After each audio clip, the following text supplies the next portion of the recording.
Good morning, everybody. It's your man Ryan Ski with your sports in the morning.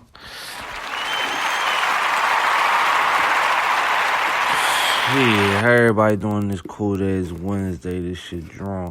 But we're going to get right into it as usual. With a lot going on in the NFL right now. A whole lot going on in the NFL. A whole lot of head coaching changes. A whole lot of head coaching jobs. Vacant and available as we go right now. So we're going to start off with the Panthers hired Matt Rule from Baylor for their new head coach. Now, I'm not trying to judge him, but I ain't the boy that's in on the college coaches coming to the NFL. I mean, I ain't too many college coaches that come to the NFL and actually make a difference. I mean, Chip Kelly came with the Eagles that I know of, and you know what I mean, for the first 2 years, they was the shit on offense, but defense, they was horrible because, you know what I mean, they played one of the fastest pace in the league, so it was good for offense, while the defense was not resting, was very hurt, time management. I mean, all that coming to play when you come to the NFL. It ain't college. So we just go sit and wait back and see how he got. He got Christian McCaffrey. I'm pretty sure they're going to draft a quarterback in this upcoming draft. They line okay. They definitely need more than just McCaffrey, though. They got to switch up, at least get him a power back, because he elusive and fast. So you get a power back to, compliment my man McCaffrey. Everything should be everything over there. But in the meantime, let's see how their head coaching job pans out. I mean, you never know. You see what happened this year with Matt LaFleur. First year, nobody knew who he was. Straight to Green Bay to the playoffs, got them a first round bye. So I'm not going to sit here and doubt him, but I'm doubting him. You know what I mean? Shit, if I ran a team as executive or I own my team as GM, I'm sorry. I mean, wouldn't mind having a coach from college. It gotta be like Nick Saban, Lincoln Riley, somebody like that. Nigga from Auburn, his head coach or shit. You know what I mean? I'm not about to just go out and get anybody. I mean, Baylor program is good, doing really good for the past couple years under Matt Rule, but it's just not what I would want. And we about to head on to the Giants hiring Patriots wide receiver coach as their new head coach. That's kind of weird.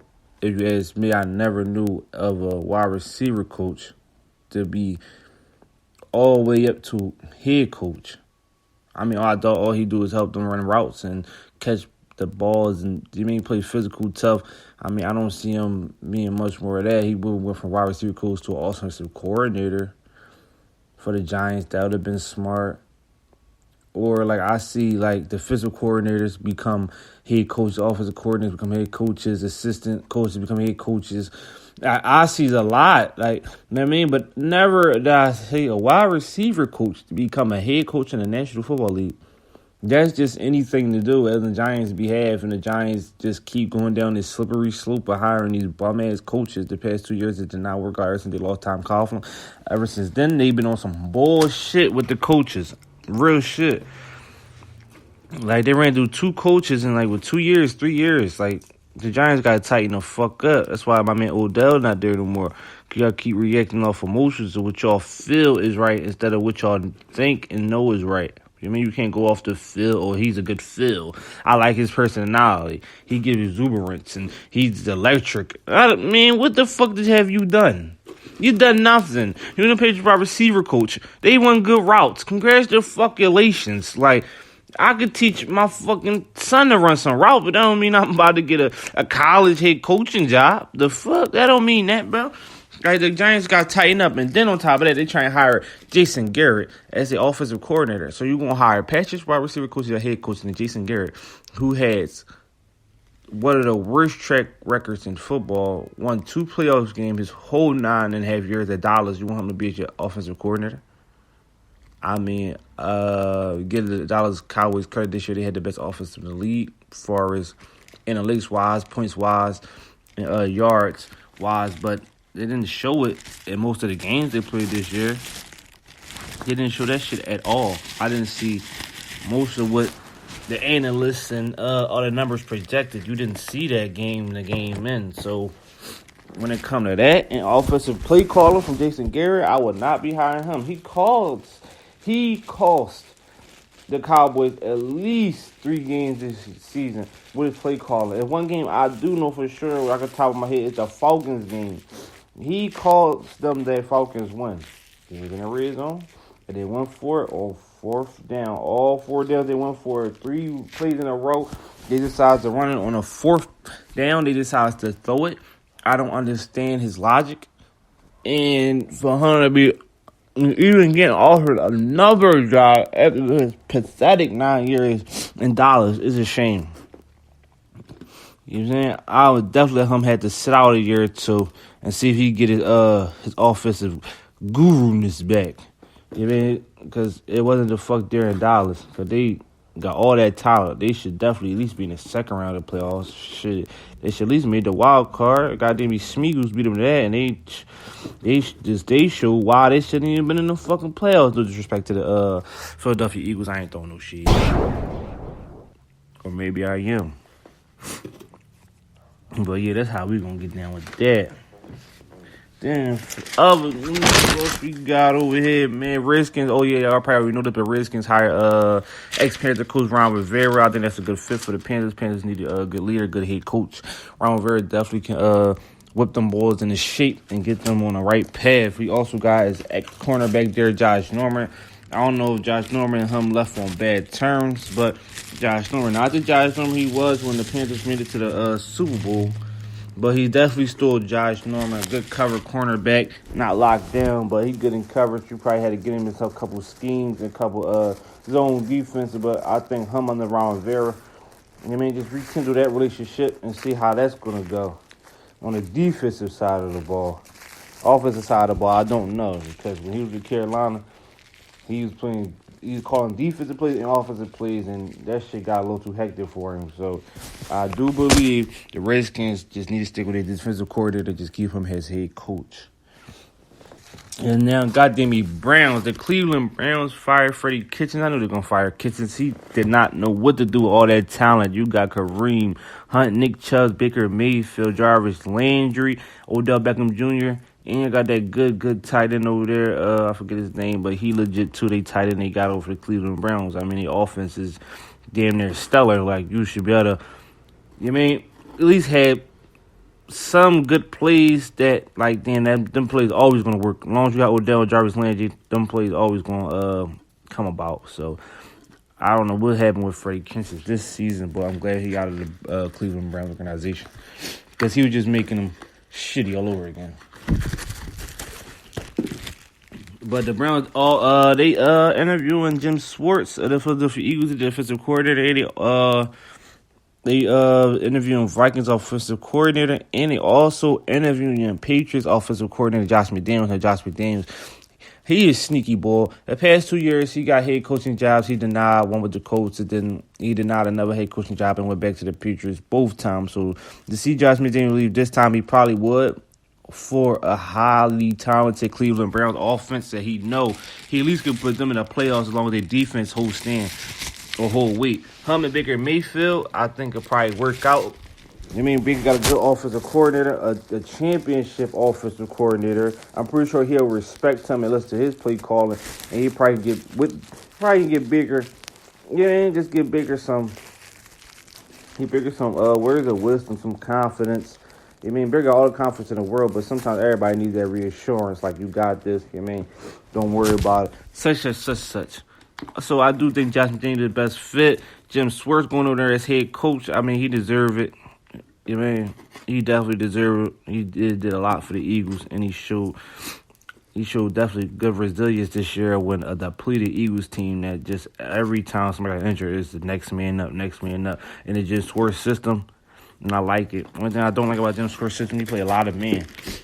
And for the Cleveland Browns, I don't know they secondary very well. I do know Denzel Ward. He's a legit corner, but I don't know who on the other side. So for him to be playing man, he got to have good cornerbacks. That's Jim Schwartz's scheme. He loved man to man.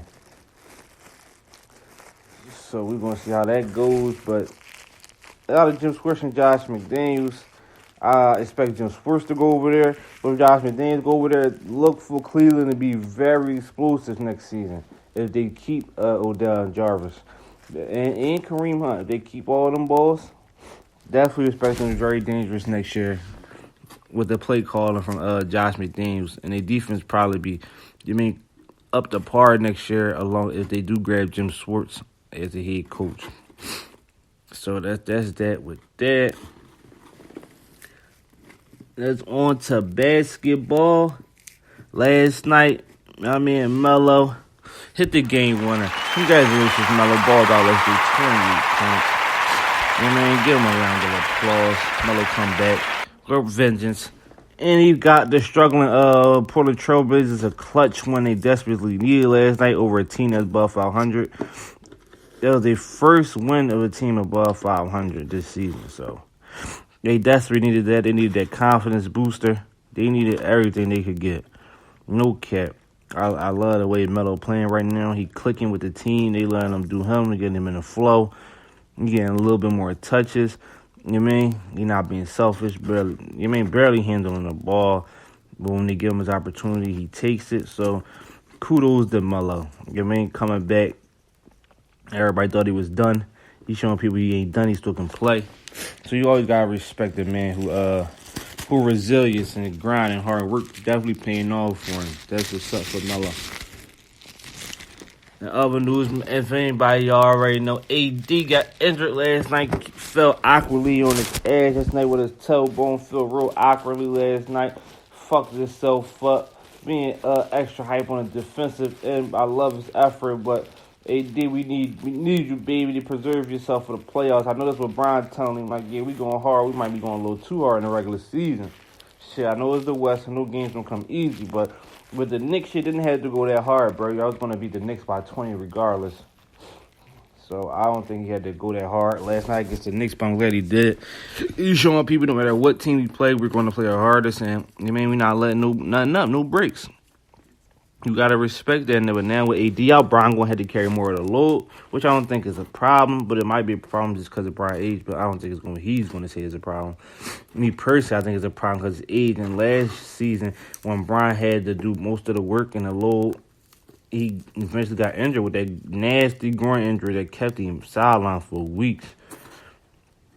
And eventually did not make the playoffs. So with Brian having to do more of the dirty work for that team, I don't see it panning out good for Brian. Honestly, that boy need help. That's why he went there and grabbed day. He didn't want to do less. He don't want to do more. And with them boys on the court, he might have to do more. I don't know for sure right now, but I hope not. So if Brian got to do more, it ain't good for the Lakers. I'm telling y'all that now. And then we also got the young boys in OKC who came back on a 28-point comeback from overtime in the fourth quarter to win. OKC Thunder are the best team in clutch situations. No cap, they're the best team in the league in clutch situations, and they're the best team in the league when it comes down to crunch time in the league. So if y'all only up by 3 or 4, OKC got a good chance that they might win that game.